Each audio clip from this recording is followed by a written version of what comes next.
All right, taking you back to Florida right now as we track Hurricane Ian and its path closer and closer to Florida's Gulf Coast. As the hurricane makes landfall, hospitals are also preparing for what's ahead as well. And blood supply is critical right now ahead of the storm. Fox 13's Brian Flores in our newsroom with how our region is helping out folks in Florida. Brian? Hey guys, good morning. You know, whenever there is a natural disaster or a big emergency, blood supply is always in need. Even when there isn't a natural disaster or a big emergency, blood supply always in need. So we're joined by Kurt Bailey. He's president and CEO of BloodWorks Northwest. Kurt, good morning.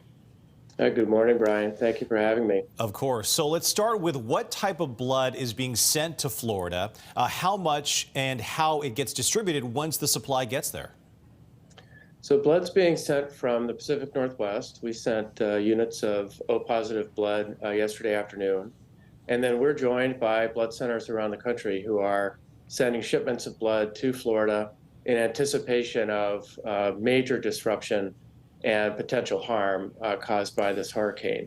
And that blood is arriving and will continue to arrive in the coming days to ensure that all those patients who need blood can receive it, even as the hurricane continues to affect the entirety of the state. And Kurt, as people prepare for natural disasters like getting supplies, you know, tell us why preparing for the blood supply, trying to get blood supply is just as important.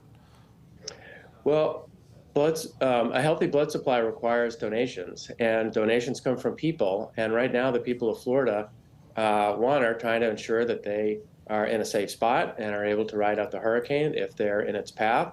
And during that time, transiting to a blood collection site is infeasible or even dangerous.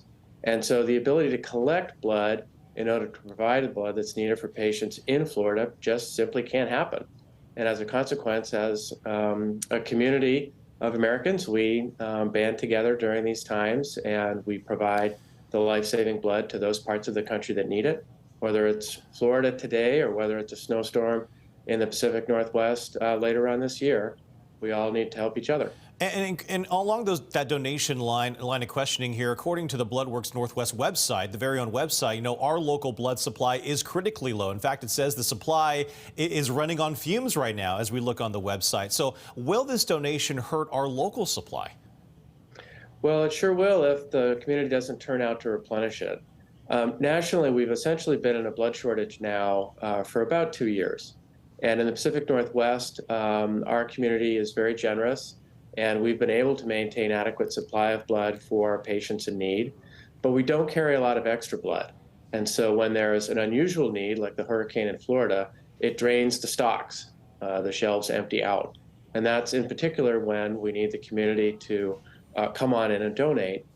And importantly, those persons who have never donated before, this represents really a remarkable moment of need when someone can decide, yep, this is the day when I'll donate for the first time, and I'm going to come in and I'm going to benefit patients here and potentially benefit patients all over the country.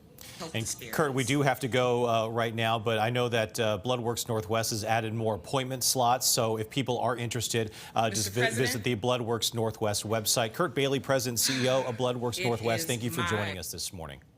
Thank you, Brian. All right, we appreciate it. Back to you in the studio.